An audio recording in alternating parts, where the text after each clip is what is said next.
یہ انعام ایسا ہی ہے جیسے ہم نے تمہارے درمیان تمہیں میں سے ایک رسول بھیجا جو تمہارے سامنے ہماری آیتوں کی تلاوت کرتا ہے اور تمہیں پاکیزہ بناتا ہے اور تمہیں کتاب اور حکمت کی تعلیم دیتا ہے اور تمہیں وہ باتیں سکھاتا ہے جو تم نہیں جانتے تھے۔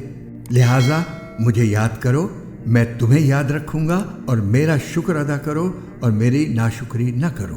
اور دیکھو، ہم تمہیں آزمائیں گے ضرور، کبھی خوف سے اور کبھی بھوک سے اور کبھی مال و جان اور پھلوں میں کمی کر کے۔ اور جو لوگ ایسے حالات میں صبر سے کام لیں ان کو خوشخبری سنا دو۔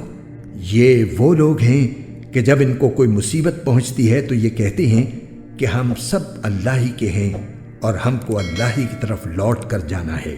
یہ وہ لوگ ہیں جن پر ان کے پروردگار کی طرف سے خصوصی عنایتیں ہیں اور رحمت ہے، اور یہی لوگ ہیں جو ہدایت پر ہیں۔